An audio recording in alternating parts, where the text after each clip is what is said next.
Енді және бұл сұрақ қазақтың бәрі қарайтын, түгел жерде шай ішіп отырып, ет жеп отырып, анжырым жерде кетіп батып қарайтын Тұрсынбек қайда деген сұрақ. Тұрсынбекті іздеп зорға таптым құрдасымды. Тұрсынбек мына жерде жүр екен. Миллиондары ешқайда кетіп қалған жоқ. Ал бұл соншама миллион просмотрмен Тұрсынбекті сіз неге бұл шоулардың ішінде неге болмайды деген сұрақтың жауабы мына жерде жоғарырақ екен. Бұл Тұрсынбектің түгел видеосы тұрған арна Қазақстан ТВ ұлттық арнасына тиесілі екен. Ең алғашқы шоуымызда 2.740.000 жазылушымен Қазақстан ТВ арнасы болған.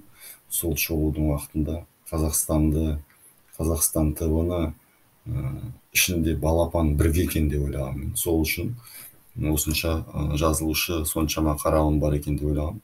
Олай емес екен. Қазақстан ТВ сериалдармен және елдің бәрі көретін Тұрсынбек Қазақстанды бағып жатыр. Тұрсынбек Қазақстанды бағып жатыр деген қорытындыға келуге болады екен.